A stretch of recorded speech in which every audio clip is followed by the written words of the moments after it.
What's your preferred method of cardio? My preferred method is when you're utilizing the whole body.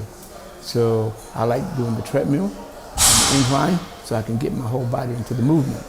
You're using your arms, using your hips, everything just swaying with movement. Whereas you do most of the time you see people doing what? Propping their body against the machine, relaxing, not doing it right. But if you do the cardio right, and you're making the body move, you burn more calories. Do you prefer it fasted or post-workout? I like it post-workout, reason being, because if you train hard and quick like you should do, without long breaks in between, you take up all the glycogen that's in the body anyway. So now you get to burn fat faster.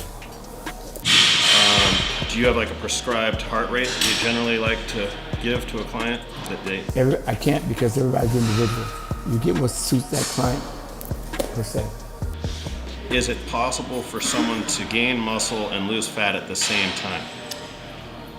It's not impossible, but it's hard. Simply because if you're trying to lose the weight, you're not trying to put on muscle. You're not gonna be able to put the muscle on. If you want muscle on your body, you gotta gain some kind of fat with it. You know, you're not gonna just start putting on muscle. No, you gotta put on fat, gotta work with that for a while, and then next thing you know, your body starts producing a lot more muscle. I noticed back when you were competing, you're one of the few guys that would not get sloppy in your off season. You're one of the first proponents that you should never really get above 10%. Do you try to stay lean year round with your people? Well, I tried. Well, you understand, back when I was competing, I had a full-time job. I couldn't afford to get fat and sloppy because I had to work, you know?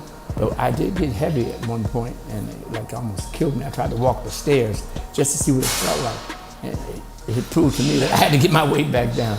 So I didn't try too long. How long do you typically have clients rest between sets? It just depends on the individual. You cut them a little more slack on leg day? Yeah, they're breathing harder, yeah. And I try to kill them when you... Do you think that the typical workout should be under an hour? Ideally? I think it should be right about an hour and that's it. Because once you start going over there, that threshold right there, now what happens?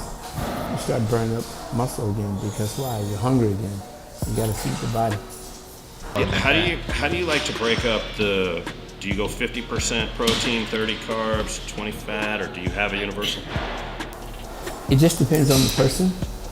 What's your blood type? If you know, my blood type's I'm a meat eater, so I eat a lot of protein. I eat a lot of meat. I used to eat a lot of meat, which is bad in a sense because why? You never know what your body's gonna happen. Well, you never know what's gonna happen to your body when you're eating too much protein. Mr. Charles, you mentioned that before, but how did blood work really help with the person determine of the weight? It just shows you what your body can digest. You're a believer in the book, Eat Right for Your Type? Eat right for your blood type, yeah. I think O's are supposed to have more beef, A's are white meat. Right. Yeah.